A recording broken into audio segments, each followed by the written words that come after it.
Oi, gente! Meu nome é Dagny Mas e esse aqui é o Sonhar Literário.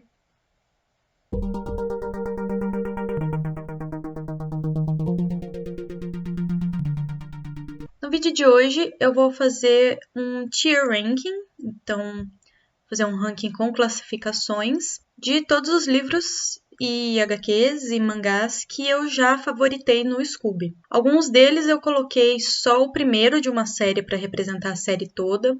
Alguns outros eu coloquei mais de um, mas aí eu vou comentar o porquê. Geralmente é porque eu acho que a série inteira não se encaixa no mesmo ranking. Eu usei como classificações dos rankings pedacinhos de músicas da Taylor Swift, porque por que não, né? Então o comecinho é um trechinho de Blank Space, Screaming, Crying, Perfect Storms, Gritando, Chorando, Perfeitas Tempestades.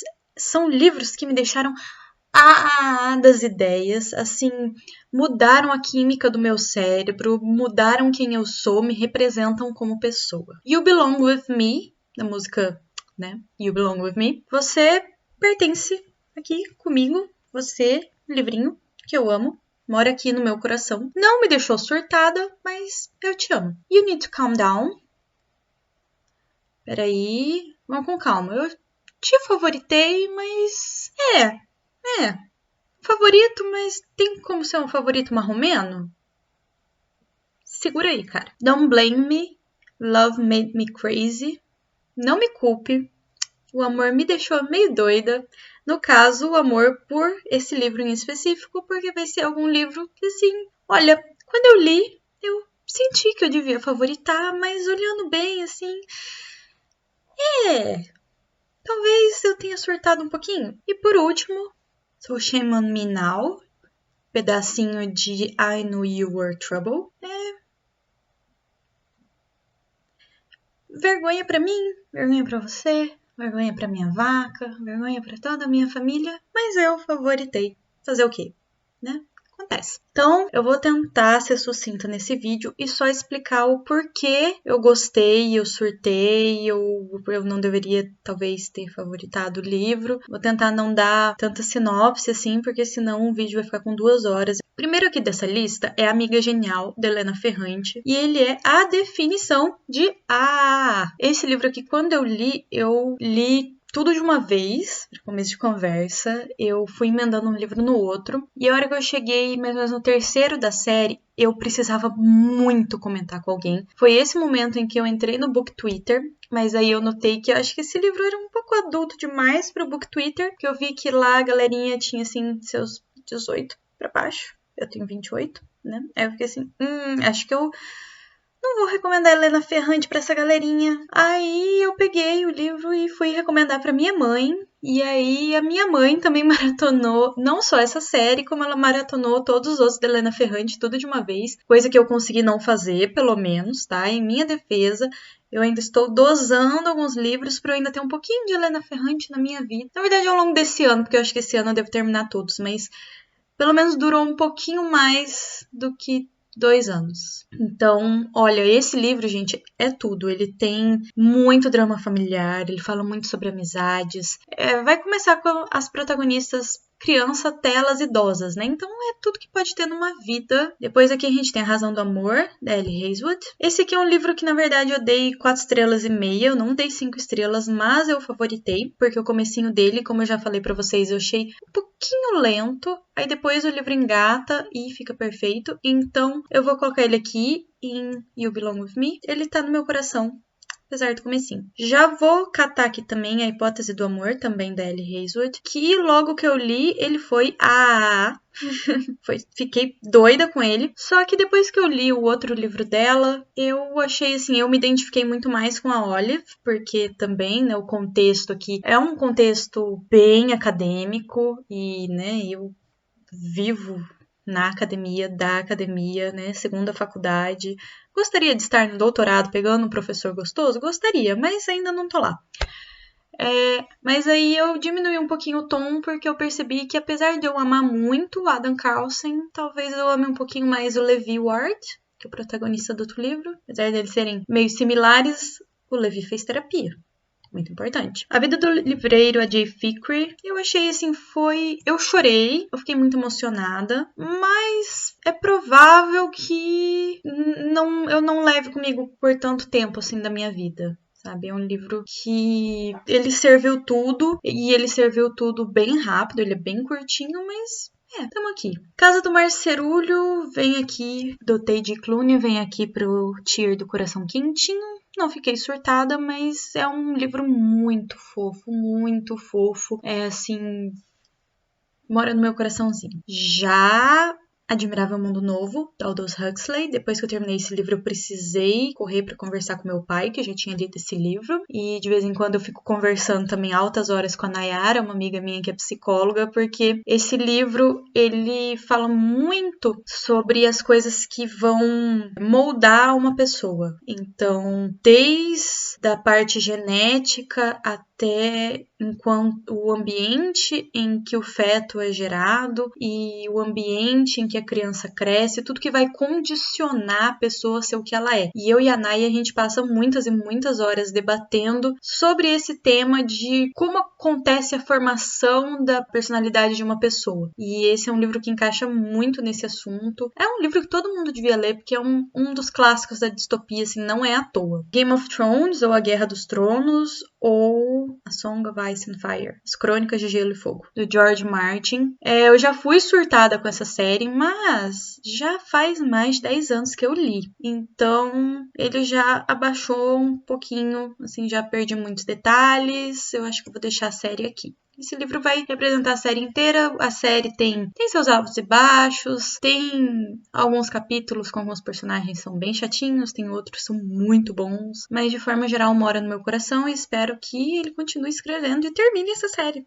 Amor e Gelato, tá só o livro por ele mesmo. Eu li a série inteira, gostei da série inteira, e apesar de eu ter visitado a Irlanda, que é onde se passa Amor e Sorte, e eu ter visitado Santorini, em especial a Vila de Oia e o sítio arqueológico de Santorini, que é onde se passa Amor e Azeitonas, Amor e Gelato eu ainda achei muito mais emocionante, não só pelo relacionamento da menina com a mãe que morreu e por ela descobrindo a cidade, e ao mesmo tempo em que ela lê o diário da mãe enquanto a mãe descobria a cidade também, eu consegui sentir a paixão que a autora tem por Florença. Eu já tinha estudado Florença antes na matéria de teoria estética da arquitetura e urbanismo com um professor, o Bruno, que fez intercâmbio para lá, então ele falou da cidade com todo o amor que a Diana Welch vai retratar nesse livro.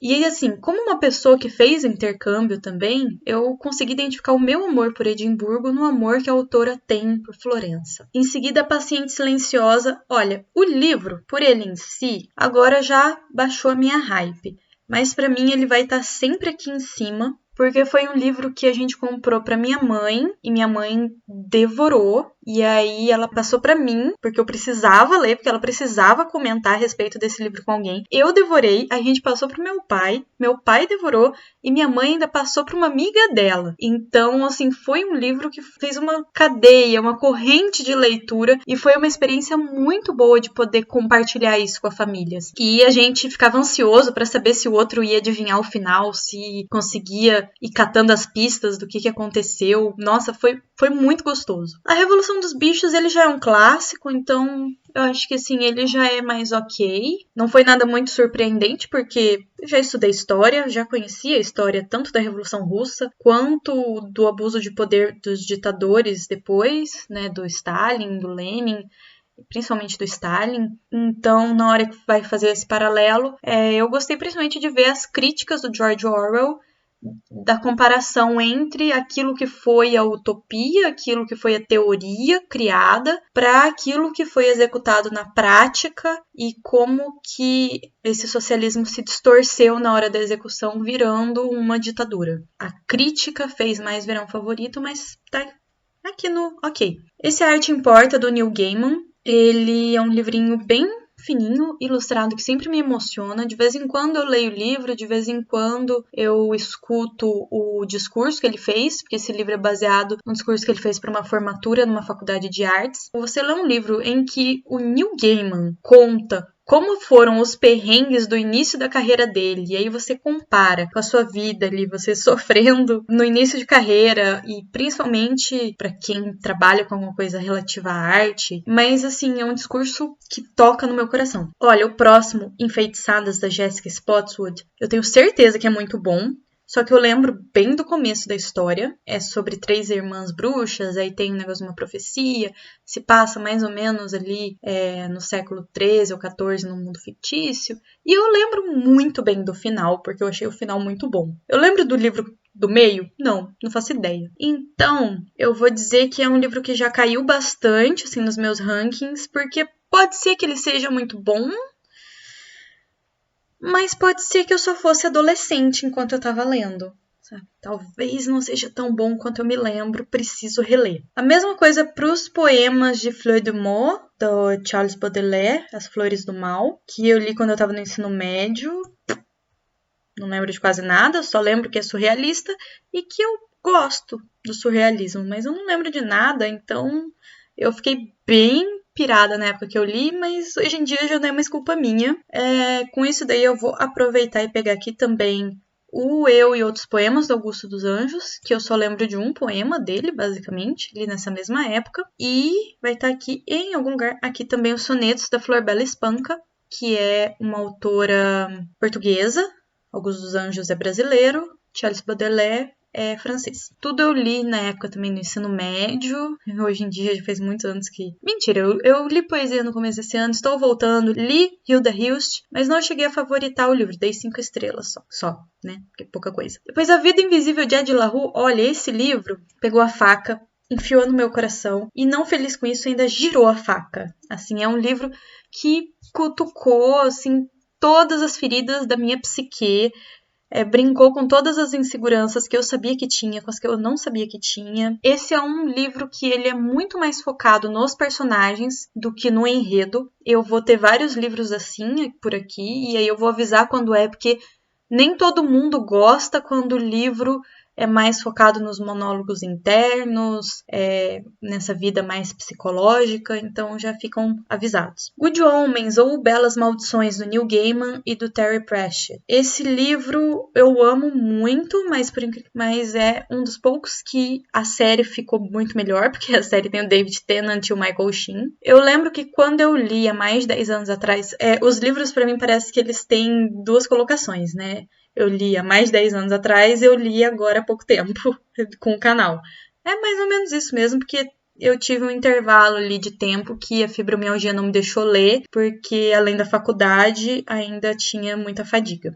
Enfim, eu sou apaixonadíssima pelo Crowley e pelo Aziraphale, pelo amorzinho deles, eles são uns fofos.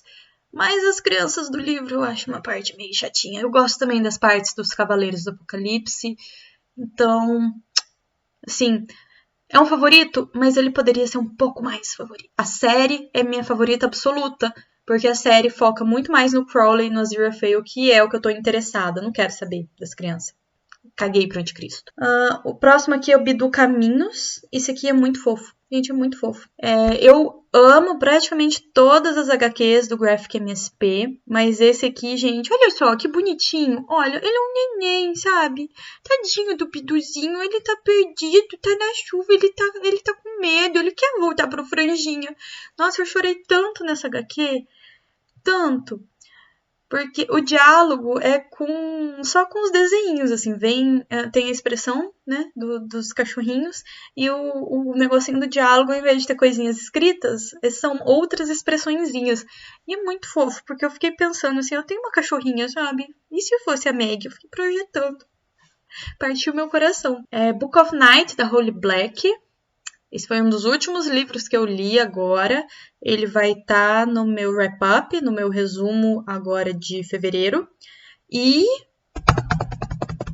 tambores, ele foi, além de um favorito, o favorito da vida. Foi assim, olha, Screaming, Crying, Perfect Storms, I Can Make All the Tables Turn.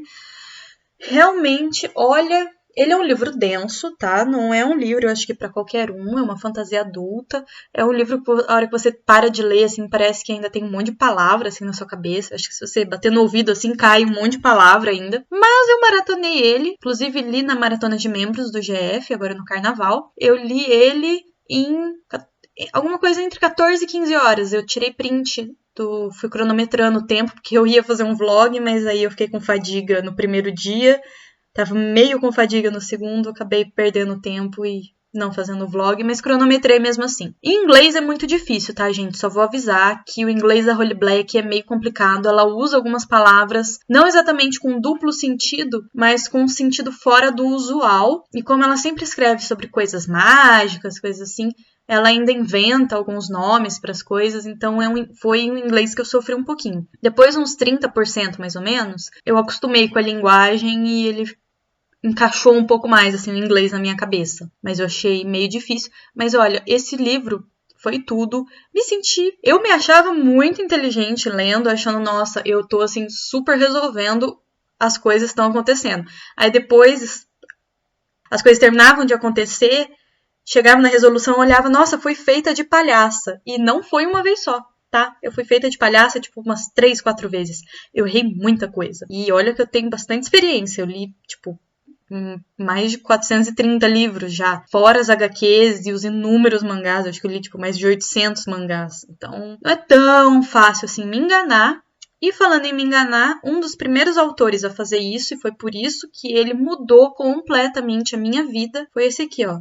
Neil Gaiman com Deuses Americanos. Eu acho que a minha compreensão da ficção expandiu, assim. Além do final, que eu me senti uma palhaça, me senti, assim, totalmente idiota, porque eu realmente não consegui enxergar que ele ia fazer aquilo comigo, leitora, mas toda a concepção de mundo, a forma como ele trabalha com as entidades mitológicas no livro, eu acho que não só é muito bom, como é uma base fantástica para outros livros de ficção que você consegue pegar muito mais, assim, com a questão, por exemplo, que nesse livro os deuses, eles são criados através de, vamos dizer assim, da veneração das pessoas, enquanto as pessoas dedicam seu tempo e sua atenção, e eles também podem ser mortos quando as pessoas simplesmente esquecem deles e param de dedicar seu tempo, atenção e oferendas e etc., até chegar ao ponto de ter seu nome completamente esquecido. E esse é um tipo de conceito da forma como essas entidades mitológicas se alimentam e se fortalecem, que é usado em muitos outros livros e que nos outros livros não são explicados, mas o Neil Gaiman explica. Continuando aqui na sequência, Cartas do Papai Noel do Tolkien, mais do que o livro em si, é pela experiência do amor dele pelos filhos, assim, é muito, muito fofinho. Agora o meu pai tá com o meu livro, porque é muito fofo. Meu pai, que é a minha razão para ler Tolkien, tá agora lendo esse aqui também. O Clube dos Livros dos Homens, eu deixei os 2 aqui que eu li, eu não terminei de ler a série até onde saiu no Brasil. Agora, nesse momento, eu tô lendo Estupidamente Apaixonado, que é o 3º livro da série, e tô achando bem marromeno. E aí, como eu acho que eles têm níveis de qualidades muito diferentes, eu deixei eles separadinhos aqui. Então, o Clube do Livro dos Homens é meio que aquele favorito que você sente até uma leve vergonhinha, assim, porque tem os homens ali, eles são feministas, assim, uma forma de esquerdomacho muito óbvia, muito, assim, todos os discursos que eles reproduzem, assim, é coisas que a gente já tá cansado de ver no Twitter. Apesar de que tem gente que não usa o Twitter e que às vezes talvez precise saber desse tipo de coisa, né? Já Missão Romance, eu gostei mais pela história mesmo, porque aqui o casal é meio, é um romance de segunda chance, eles já são casados, aí eles estão pensando no divórcio e ele quer reconquistar a mulher. Aqui já é um enemies to lovers, né? Então, são 2 personagens que eu não gostava no primeiro livro e que eu passei a gostar quando foi no livro deles e que, assim, o livro deles foi muito melhor, porque você sente, assim, aquela química. Depois, aqui a gente tem como Rade of Hame aprendeu a odiar histórias. Eu vou pegar todos da Holly Black para colocar de uma vez. Então, The Modern Fairy Tales eu vou colocar aqui, porque o primeiro eu achei que tá nesse tier mesmo. O segundo, pra mim, foi, assim, perfeito. Eu amei. Eu achei muito diferente de tudo. E o terceiro, eu já achei, ok. Como eu li o volume único e como eu tô representando a série toda, eu vou deixar ele aqui na média. Porque o primeiro se passa com uma protagonista, que é a Kai, e a gente vai ter essa introdução ao mundo das fadas que a Holly Black vai explorar por muitos outros livros. Depois a gente, no segundo livro, vai ter outra protagonista, que é a Val, que é uma humana no mundo dos humanos. A gente vai ver como que as fadas que foram expulsas do mundo das fadas vivem, algumas questões relativas ao envenenamento que elas sofrem simplesmente por estarem na cidade, por ter muito ferro na cidade, bem mais diferente de todos os outros. O terceiro já mistura, pega um personagem do segundo livro, os outros personagens do primeiro, mistura tudo e ele fica mais assim...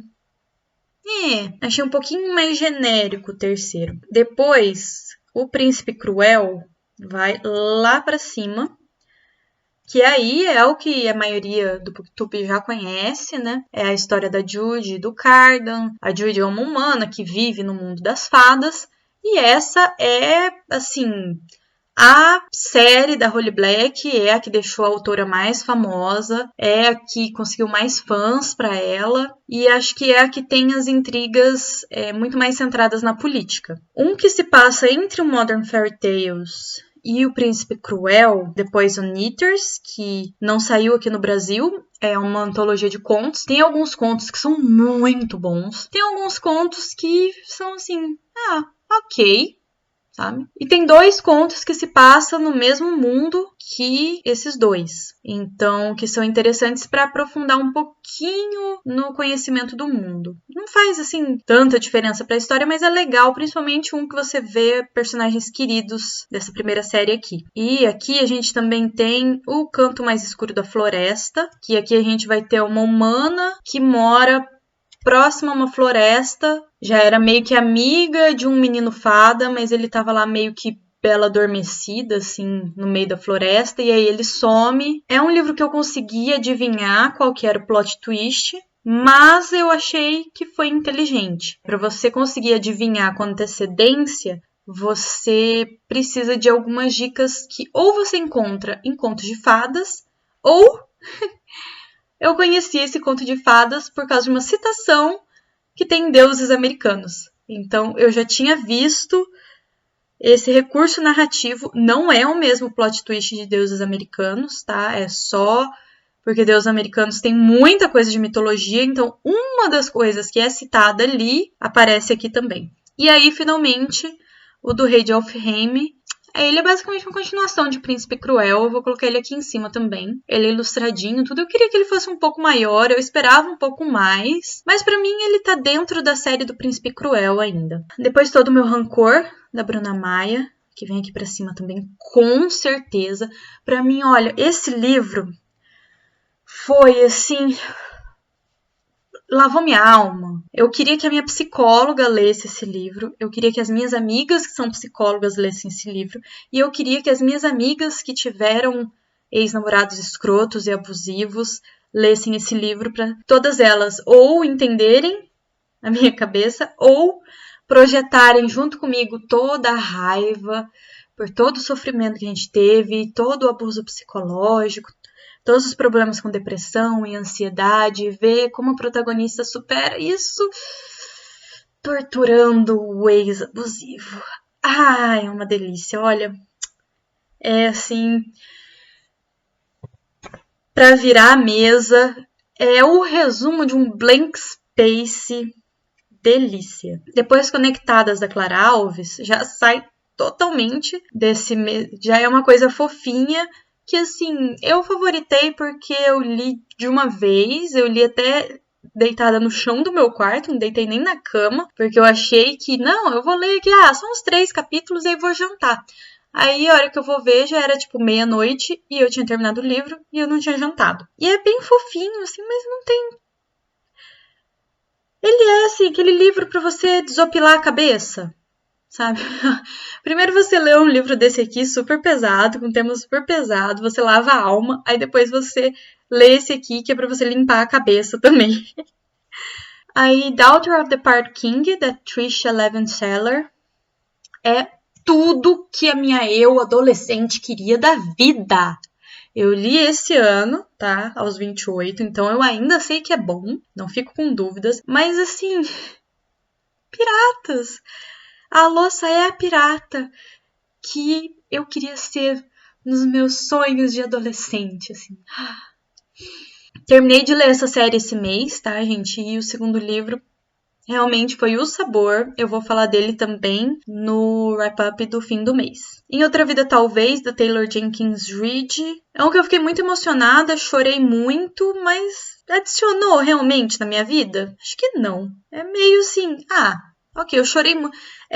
Eu acho muito legal esse negócio de você pensar como as suas ações podem ter futuros paralelos, assim, e eu fiquei muito emocionada, principalmente de ver o que acontece paralelamente ao que ela abriu mão e o que ela ganhou em um, o que ela ganhou em outro, como que as felicidades dela eram, para ela ter uma felicidade, ela não poderia ter a outra ao mesmo tempo, eram excludentes. Mas, ok, tipo, segui com a minha vida depois, sabe? A mesma coisa com Sete Maridos de Evelyn Hugo. Assim, foi 5 estrelas. Também chorei muito, favoritei. Diferente de muitas pessoas, eu gostei do final. Eu concordo com o final. Sou a favor do final. Mas mudou minha vida? Não, né? Não mudou. Girl Serpent Thorn, da Melissa Bachardust. Deixou feliz, gostei muito, foi um dos poucos livros, na verdade foi o único livro que eu li que tem um Enemies to Lovers e um Lovers to Enemies. São 2 casais diferentes, até com a mesma protagonista. É um dos poucos livros que eu li com protagonista bissexual, que eu achei bem interessante também, e também explorando, vamos dizer assim, cortando para os dois lados, porque geralmente a gente tem uma protagonista bissexual, mas ela fica, tipo assim, só com uma menina ou só com um cara. Que acontece também na vida, né, gente? Não vou fiscalizar a carteirinha de bi de cada um, ó. Faz 1 ano que você não pega um homem, tá devendo aqui. Não, mas é que eu achei interessante porque, já que ela é bi, por que não explorar a possibilidade pela narrativa mesmo? Eu achei interessante narrativamente. E são 2 relacionamentos também muito diferentes. Esse tipo de coisa acontece num outro livro que tá por aqui? Também acontece, também achei interessante. Mas é que esse aqui tem fantasia, né? E aí a fantasia fica mais no meu coração. Ravenna, da Cami Garcia, é uma HQ, então é tipo só um HQ. Eu queria que fosse uma série inteira sobre a Ravenna. Tem também o do Mutano, mas o do Mutano eu comprei e não li ainda. E tem a continuação que é Ravenna e Mutano. E aí depois deve continuar para introduzir os outros titãs. Mas assim, por enquanto ele tá, ok. Sabe, foi só uma HQ bem curtinha, queria ter tido mais coisa, mas também foi muito bom. O próximo é Kaori, Perfume de Vampira, da Julia Moon. Esse aqui eu li durante o ensino médio e, assim, eu não faço a menor ideia sobre o que seja. Eu sei que tem uma vampira. É um livro nacional, então ele se passa em algumas partes em São Paulo. E tem algumas partes que se passam no Japão, que é tipo como se fosse o passado, eu acho. Mas eu não tenho certeza, porque eu deletei o livro da minha memória. Eu até há pouco tempo encontrei as continuações, que na época que eu li só tinha um, depois saiu o resto e, enfim, ainda não li. Aí eu pretendo reler esse para poder ler o resto da série e descobrir se era bom mesmo ou se foi um surto de adolescente só porque eu gostava de vampiro. Lágrima de Fogo, da Ana Macedo. Eu confesso que eu também não lembro muita coisa, porque esse livro a autora era minha amiga da época de Orkut, e aí a gente continuou amiga por MSN, fui visitar ela, fui no lançamento de Lágrima de Fogo em Santo André, fui depois no lançamento de outro livro dela, a Ali, que não tá aqui, mas devia estar também, porque ao que eu lembrava eu também favoritei. E assim, o problema é que Lágrima de Fogo foi uma série. Ela me contou o que ela pretendia fazer com a série inteira. Então eu não me lembro o que tá de fato no livro e o que eram coisas que ela escreveu e não chegou a publicar, porque ela não só lançou esse livro dessa série, né? Então, fica aqui na minha vergonha de adolescente. Lebre da Madrugada, do Arthur Malvavisco. ele vem aqui pra cima. Que sabor, gente. Que sabor. É um livro nacional, o autor é daqui, de Campo Grande, Mato Grosso do Sul. E ele não só faz uma alta fantasia, então cria um novo mundo, como ele cria toda a mitologia para esse mundo e ele cria seres novos. Não é uma coisa assim, que ele vai usar elfos e aí pega a mitologia nórdica dos elfos, pega a mitologia do Tolkien dos elfos, que é baseada na nórdica, ou vai pegar elfos celtas.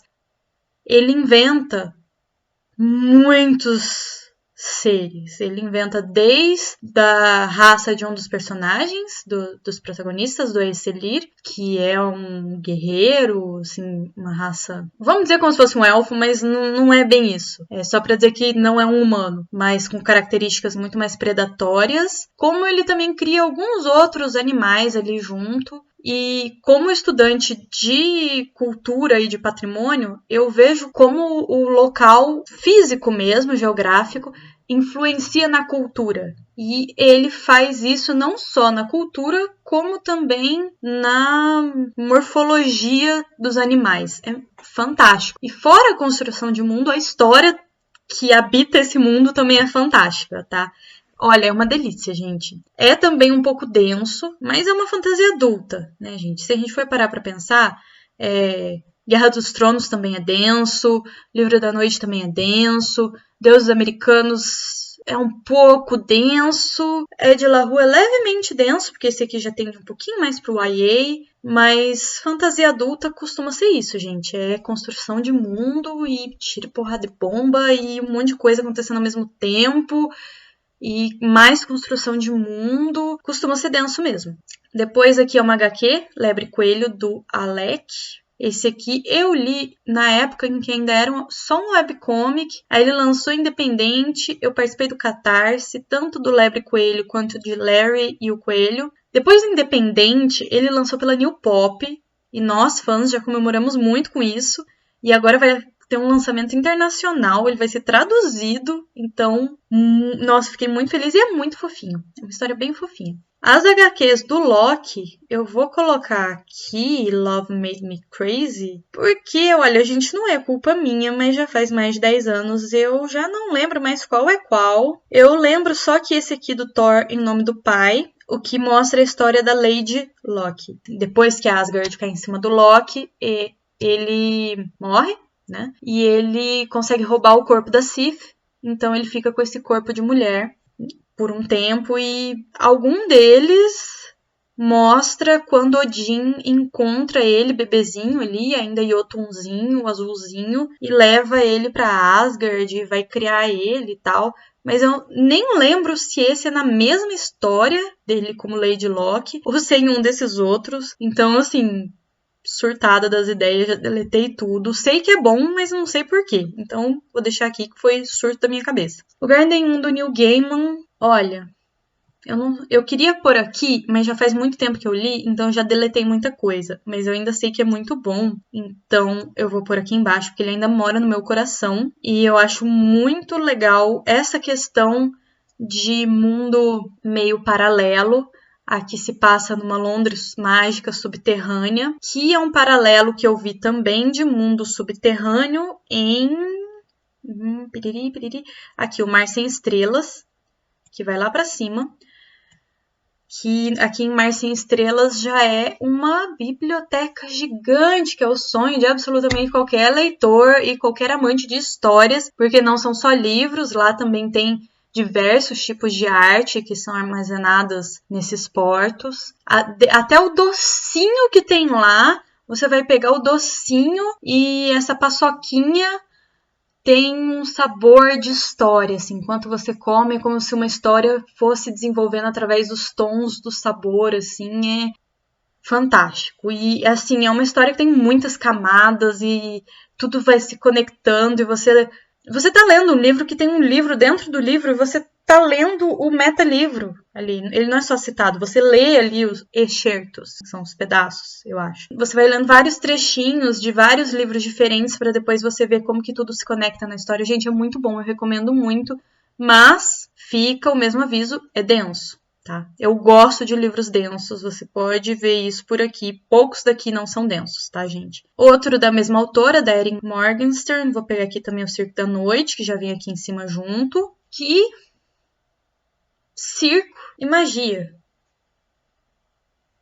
mora no meu coração. Vou dizer que se eu tivesse que escolher um lado, eu tenho ali um dos magos fodões que eu acho que tem razão em relação ao tipo de magia que eles usam. E aí já é um livro que é bom também você ter uma certa experiência com fantasia e talvez uma certa experiência com fantasia que fala sobre magia, porque são duas linhas de magia que são retratadas nesse livro. Uma é uma magia baseada em sigilos e uma magia mais ritualística, e a outra é uma magia muito mais intuitiva, muito mais sentimental. Então, talvez seja bom até você manjar um pouquinho de ocultismo para você entender ali o que tá batalhando contra o quê e como que essas magias funcionam. Assim, eu particularmente li e consegui entender a história inteira, mas eu vejo muita gente dizendo que achou confuso, aí eu fico nessa, será que eu e a Júlia a gente entendeu muito bem porque a gente manja dos Paranauê, ou será que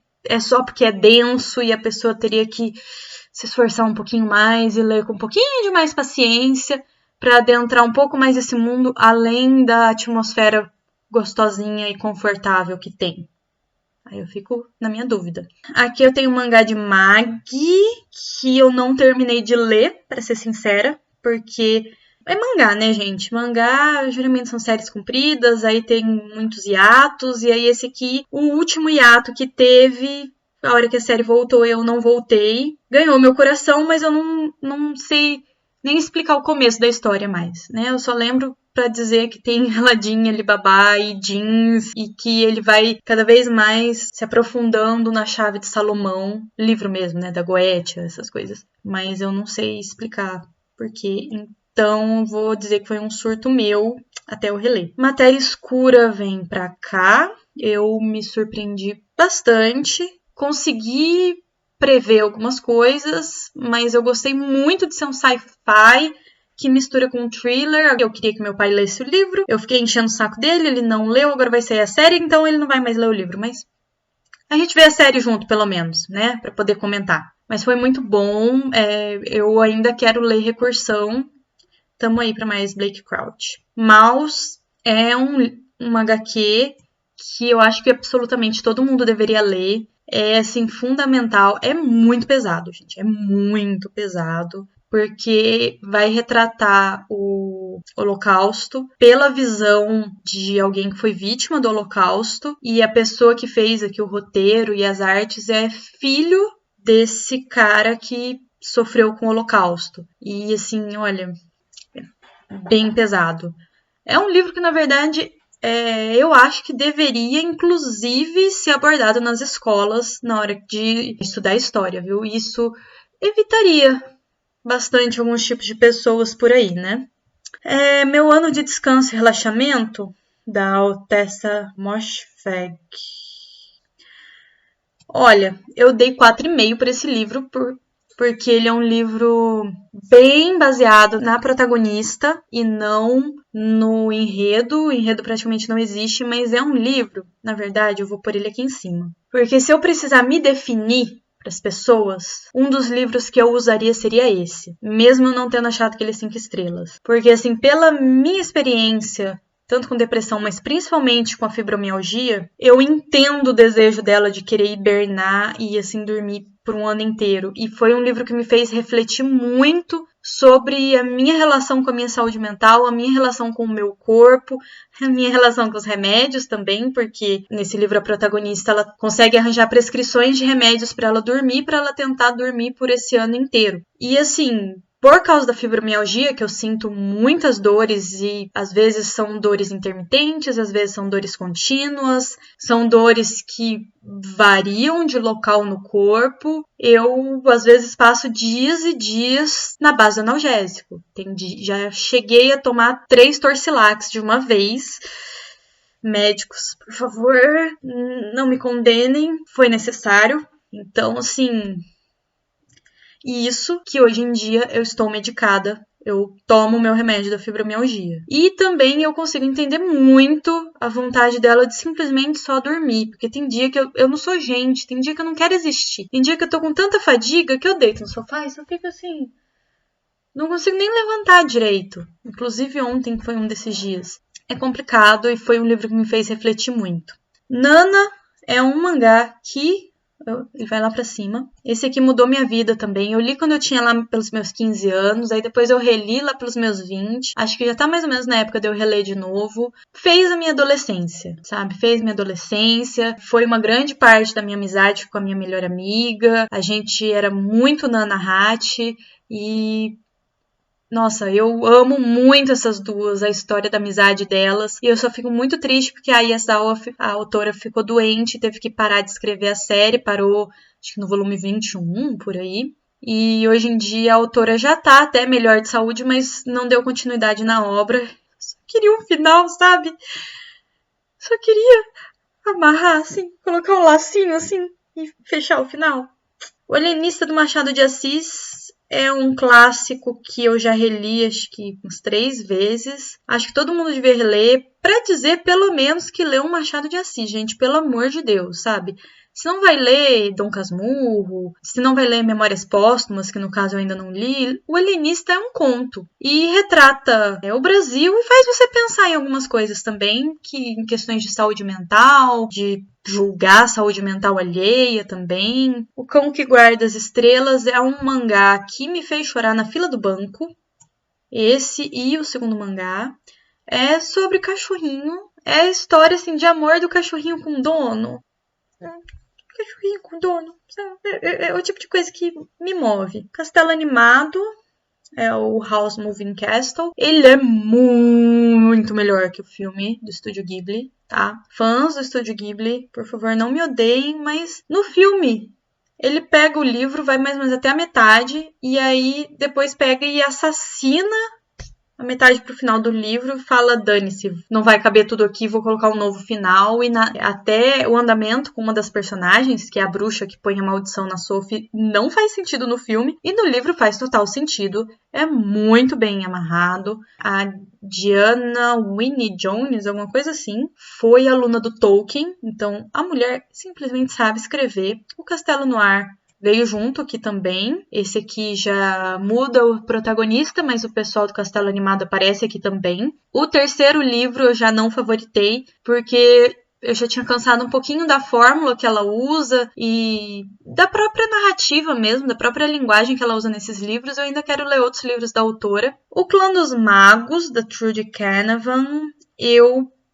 Nossa, passei mais de meses pirada com esse livro, mas foi no ensino médio. Então, ensino médio não, eu acho que foi o começo da faculdade.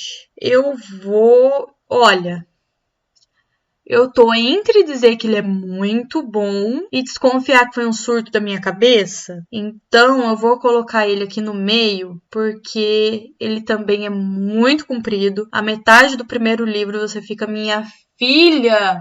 Pelo amor de Deus, eu sei que o próximo livro se chama Aprendiz, então eu sei que você vai entrar pro Clã dos Magos. É o nome do livro, Clã dos Magos, sabe? Então, vamos! Desenrola. Mas a hora que desenrola também é muito bom. Eu também gostei muito do sistema de magia, assim, de como a protagonista consegue acessar a magia, porque é dessas histórias de escolinha de magia. Só que a protagonista, ela, por ser pobre, que nesse mundo só gente rica que é considerada que tem magia. Ela, por ser pobre, ninguém acha que ela ia poder ter magia, e aí descobrem que ela tem, e ela começa o treinamento muito mais tarde que os outros. E aí ela, por já ser um pouco mais velha, vai ter uma dificuldade ali, mas é um livro que eu achei, assim, bem legal nessa questão da magia. E tem um personagem aqui também que eu fiquei apaixonadíssima, né? Foi meu crush por muito tempo. O Guia do Mochileiro das Galáxias é um livro que eu acho que todo mundo tem que ler pelo menos uma vez na vida. Ele é bem doido, bem diferentão, não é à toa que ele é um clássico do sci-fi. Se você não quiser ler a série toda, lê pelo menos o primeiro, que ele serve como um livro independente também. Aqui a Terra simplesmente é destruída e um humano consegue uma carona com os alienígenas aí, e ele vai viver no espaço e ver muita coisa esquisita. E assim, dentro de um livro que é meio que uma comédia, tem muita sátira também, porque tem muita crítica. Em específico, eu consigo lembrar de uma crítica que é dos robôs xenofóbicos jogadores de cricket, que eram xenofóbicos e, na verdade, eram robôs nazistas jogadores de cricket. Eu não lembro de muitas das outras críticas que tem aqui, mas eu lembro que tinham várias. Pretendo reler em breve também. O lado mais sombrio é o tipo de fantasia que vocês poderiam desconfiar de que eu li no ensino médio, que foi surto da minha cabeça, mas não foi. Eu li um pouquinho mais velha e eu amei mesmo assim, amei a protagonista emo. Você, para entender bem esse livro, tem que ter lido Alice no País das Maravilhas, porque ele é um retelling, mas que tem muitas citações diretas. Só que tem um personagem que eu simplesmente odeio, que é o equivalente a um Mal / Mali do Sombriossos. É o mesmo tipo de cara que é o Jeb. Na verdade, eu li esse aqui antes de Sombriossos, então pra mim o Mali é um Jeb, é o contrário. Que é um cara que simplesmente não dava bola pra protagonista quando eles estavam no mundo humano. A hora que ela descobre que ela é fodona e tem poderes, aí de repente ele descobre que, nossa, sempre tive um crush em você, apesar de que eu ficava com outras meninas, mas eu sempre gostei de você. Ainda é contra os usos de poderes e etc. Fora isso, é muito bom, é uma fantasia bem gostosinha. E o Morpheus também é bem gostoso. O livro do cemitério do Neil Gaiman é meio que um retelling do livro da selva, que é o que inspirou Mowgli.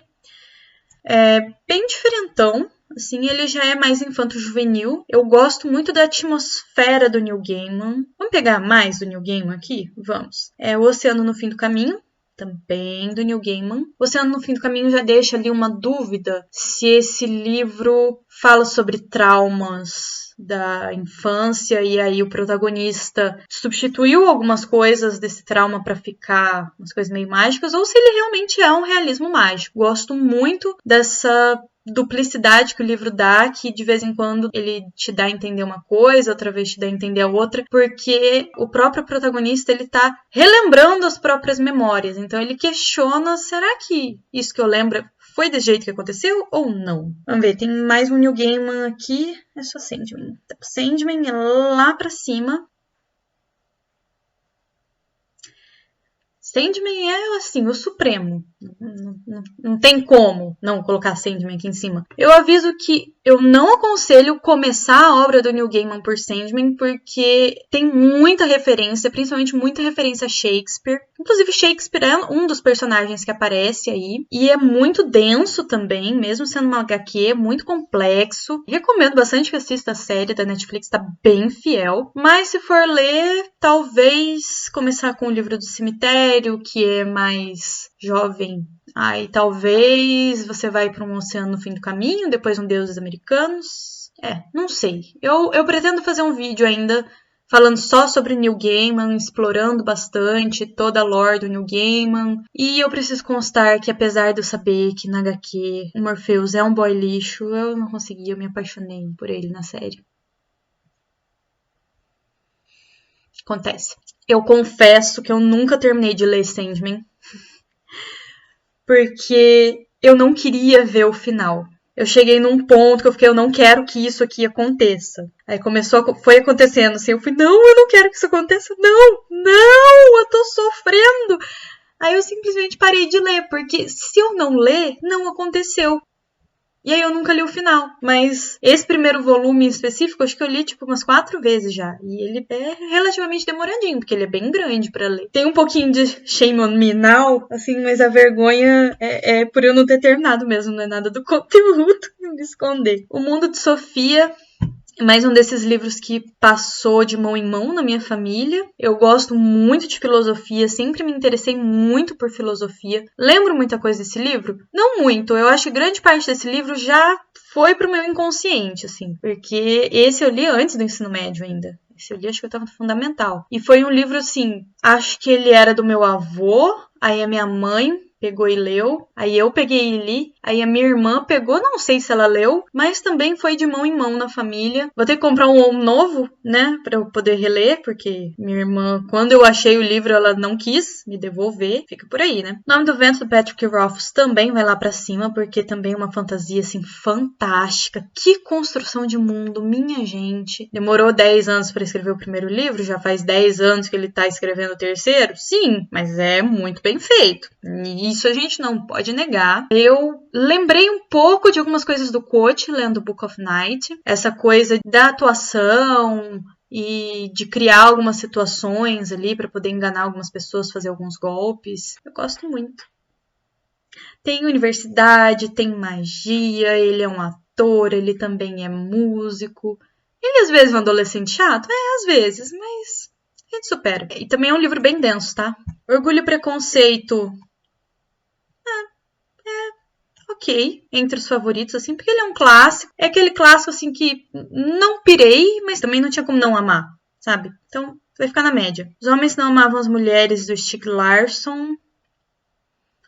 Foi o meu primeiro thriller. Eu li antes de eu saber o que era um thriller. Eu li logo que eu tava tirando carteira de motorista. Eu lembro muito bem porque eu fui virada sem dormir para fechar o contrato da escola, da autoescola. E enquanto meu pai tava lá conversando com o pessoal da autoescola, tipo, para fechar o contrato, eu tava na cadeira lá, tipo, devorando o livro, sem dormir, surtadíssima. E, nossa, e também é um toletão, também é super denso, é cheio de gatilho. Aconselho pesquisar, tem muito abuso, tem muita violência, acho que tem algumas questões de drogas, o segundo e o terceiro tem tráfico de mulheres, nesse que tem assassinato, tem mais abuso, tem muito abuso nesse livro, mas assim, a Lisbeth Salander impactou a minha vida, olha que mulher. Os Olhos da Pele, do Juhani Palasma, esse aqui é de arquitetura, eu tendo agora sempre a pensar um pouquinho mais fora da foto, digamos assim, mas eu também não tenho aplicado muita coisa porque eu também não tenho feito muito projeto autoral. Eu tenho um pouco de dificuldade ainda nessa parte criativa e eu acho que isso daí é um pouco falta de repertório para algumas coisas, alguns materiais, coisas assim. Voltando aqui no Stieg Larsson, só queria constar uma coisa. Até o terceiro livro é com o autor. Do quarto para frente, o autor morreu, ele teve um ataque cardíaco subindo uma escada e ele morreu. E a família dele contratou uma outra pessoa para terminar de escrever, continuar escrevendo essa história, para a família continuar ganhando dinheiro com os livros e com as adaptações. E eu peço para, se vocês puderem, não comprem, porque a família foi muito escrota com a viúva dele. Eles tinham uma união estável. E na Suécia isso não garante os mesmos direitos do que se forem casados. E eles não casaram porque, assim, tinha uns BO com o trabalho dele, que ele denunciava muita gente perigosa, então pra proteger ela, coisas assim, só que ele não conseguiu proteger da própria família, né? Eles dividiam um apartamento, cada um tinha metade, e a família quis despejar ela do apartamento que eles dividiam. Ela ajudava ele na ambientação das histórias, e ela era a pessoa que mais sabia da continuação que ele queria dar pra história, e mesmo assim a família não quis nem saber, deixou, tipo, ela sem nada, assim, e basicamente expulsou ela da família, assim, não considera ela como da família, e só querem saber do dinheiro, então do 4 pra frente, quero nem saber. O Sonho de um Homem Ridículo, do Dostoiévski, eu amei muito, ele foi um favorito recente, que eu vou recomendar pra muita gente. Ele usa uma abordagem onírica, tem um momento de catarse, e ele vai questionar a supervalorização do ego. Eu achei um livro muito profundo, que ao mesmo tempo é muito rápido e muito simples de ler. Eu ainda tô assim impactada com como é um livro simples para falar uma coisa muito profunda. Fico muito feliz de ter um Dostoiévski nos meus favoritos. Pessoas Normais, da Sally Rooney, acho que vem pra cá. O que eu mais gosto nesse livro é a questão narrativa mesmo, da questão da fluidez de consciência, como o fluxo da narrativa é tão fluido, mas tão fluido que não tem barreira narrativa na troca do ponto de vista entre os personagens. Então você tem um pouco do pensamento de um pouco do pensamento do outro. As falas também ficam no meio dessa fluidez e você só vai. Você vai na fé e vai. É um livro que também não é muito centrado no enredo. O enredo é a vida de um casal que vai e volta, vai e volta. O foco é muito mais nos personagens e na psique dos personagens. Aí Piranesi vai lá pra cima. Eu simplesmente amo essa história. Eu amo quão complexa ela é. Eu amo a estética. Eu amo todas as pequenas ramificações possíveis e como você consegue pensar em muita coisa em cima ali da representação da casa. Para mim, pessoalmente, a casa é um recurso narrativo para algo como uma caverna de Platão. Então, é meio que o mundo das ideias, essa questão das estátuas, porque tem algumas questões que são muito bem explicadas no livro e que eu não vou contar porque é spoiler. E tem algumas outras questões que são mais subjetivas, que aí depende da interpretação de quem leu. Rádio Silêncio é uma história que eu achei muito bonitinha, fala muito sobre amizade. Eu já não estava mais nesse período da vida quando eu li, mas ele vai falar sobre você tomar suas próprias decisões, sobre esse momento que é você decidir do vestibular, o que você vai fazer da vida, pressão dos pais sobre as suas decisões e como é importante você ter uma rede de apoio com seus amigos. E como é importante também você se expressar através da arte. Eu maratonei esse livro, eu achei super fofo.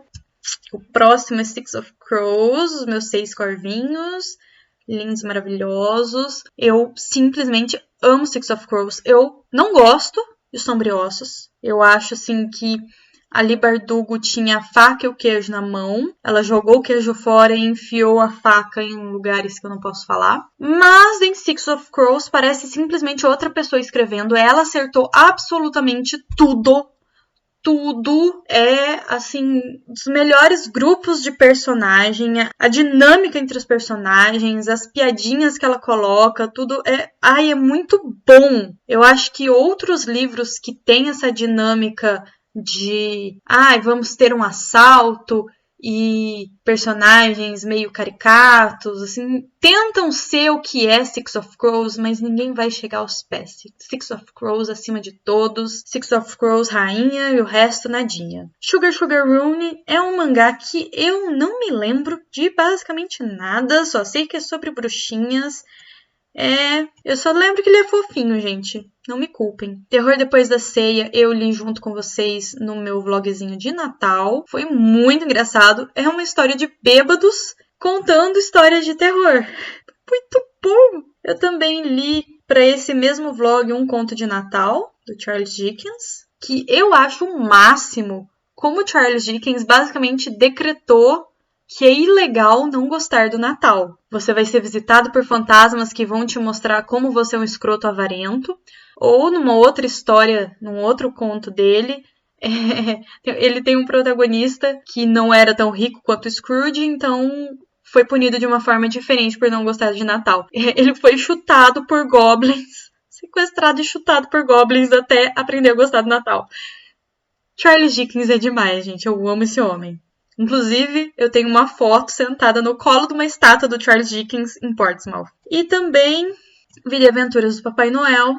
Também é coração quentinho. Também li nesse mesmo vlog. Vou deixar todo mundo aqui juntinho. Gente, como não amar uma história do Papai Noel, mostrando ele desde sendo adotado por ninfas até ele se tornar o Papai Noel. Uma questão de química.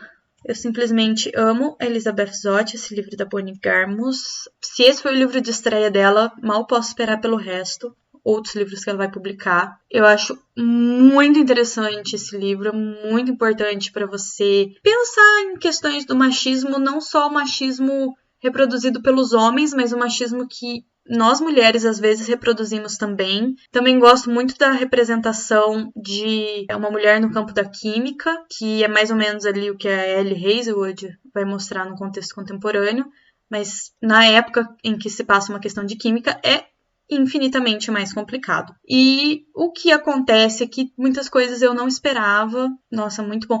E, nossa, eu queria muito que a Elizabeth Zott tivesse sido uma pessoa de verdade, porque eu queria muito ver o programa dela de culinária. Muito mais interessante pensar na culinária como química, na minha opinião.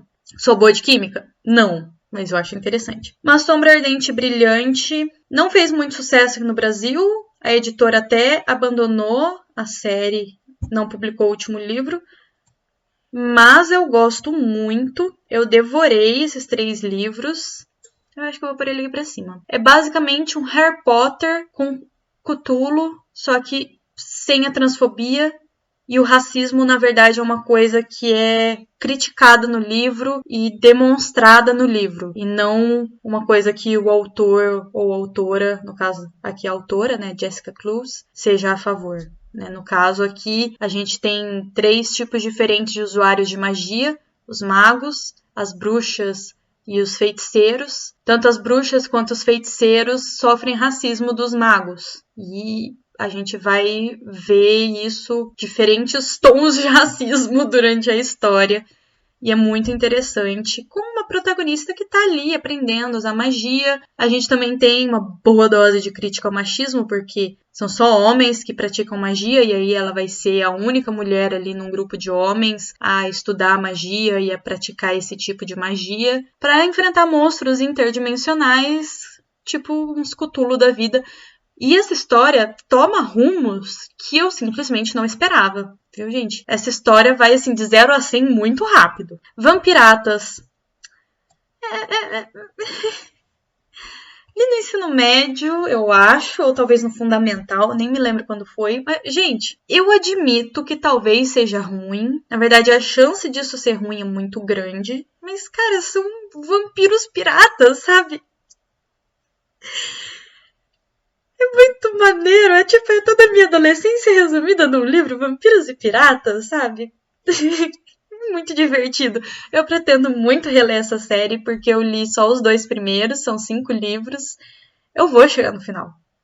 Eu lembro que a tradução não era muito boa, mas eu vou chegar no final. E por último, Viúva de Ferro, que vai lá pra cima, porque, como eu já falei aqui antes nesse canal, é queda do patriarcado com robôs gigantes e mitologia chinesa. Eu simplesmente amo como nesse livro a gente tem uma protagonista que busca vingança, ela consegue a vingança e o livro continua, porque depois que você tem a sua vingança, beleza, a história continua.